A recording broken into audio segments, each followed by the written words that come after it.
The gospel is a parable, a story very carefully crafted by Jesus in order to teach a lesson. This particular parable had a lot of shock value in it for those who were listening. A son shamefully disrespecting his father, treating him as if he was already dead by asking for the inheritance before he had died, and then spending it in so many ways that would render that son something no respectable Jewish person would want to be, completely unkosher. And that's even before that final and utter degradation for a young Jewish man, which would be sent to tend the most unclean of all the unclean animals, swine. Yet, in spite of the fact of how far the young man had fallen, or how deeply hurt his father may have been, the father is unconditionally loving and thus fully forgiving. So he and his wayward son are tenderly and beautifully reconciled when that son has a change of mind and heart and returns. But let us not think that that is really the point of the parable. It is rather told to make the Pharisees and scribes rather uncomfortable. It was them who, prior to Jesus telling this parable, had openly questioned why Jesus would ever associate with those who were unkosher, those known to be sinners, tax collectors. It is the desire of Jesus that they would stop and take a deeper look at themselves and recognize how self-righteous and judgmental they were being. And through that, ironically, thinking they were so close to God, but actually separating themselves from Him. Indeed, the only person for whom the parable has no certain conclusion is that older brother. What we know is that he's very angry about what his brother did, and perhaps justifiably so. But he's even angrier that his father would forgive that brother so easily and take him back. The older brother is filled with jealousy.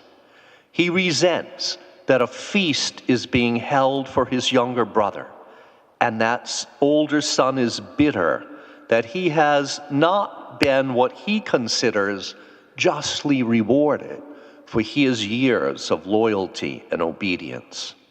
The parable was a tool being used by Jesus to help those scribes and Pharisees to see their own reflection in that older brother, and thus hopefully have a change of mind and heart. It is actually for the very same reason that the parable is being presented to us by the church now on this fourth Sunday of Lent. We are halfway now through this season given to us each year in order that we might take a deeply honest, even if uncomfortable, look at our own selves, and in the process to search out and identify what we might be harboring in our hearts: jealousies, angers, resentments, judgments. It's a time to uncover any of our own broodings over slights, real or perceived, that we feel we have experienced, or our own self-righteousness in which we are dismissive of others whom we might tend to write off as being no good whatsoever, or at least not as good as we perceive ourselves to be, those we consider undeserving of our compassion and certainly not worthy of God's mercy.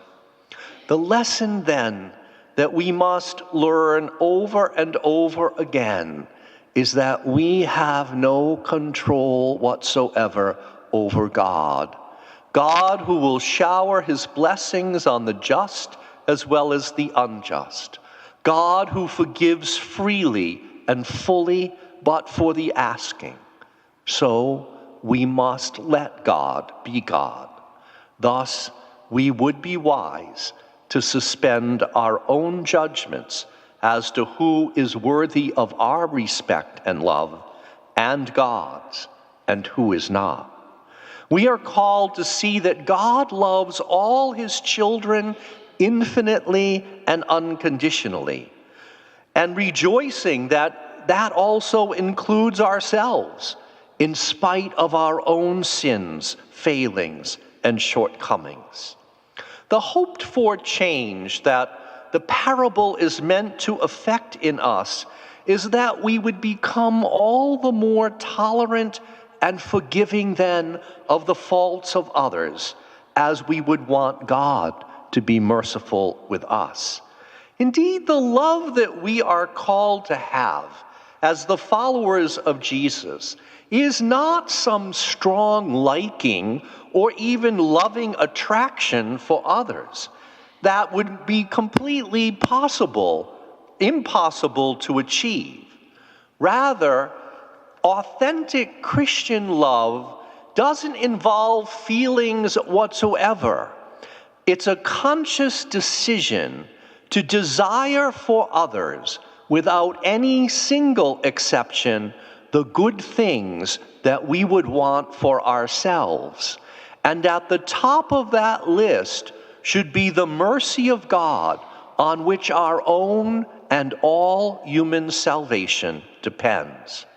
When we have repented, that is, rethought things enough to make that conscious decision and exert that effort, when we would actually pause and pray for someone we find impossible to like, or whose offenses we find hard to forget and forgive, and ask God to do for them what we ourselves cannot do, which is to love and forgive them, then unlike the older brother, who may choose to remain outside, wallowing in his anger and self-righteousness, we would then be ready to rejoice at the richness of God's mercy, at a celebration that always begins here and now in the Eucharist, a banquet of divine life and love to which not a single one of us by our own merit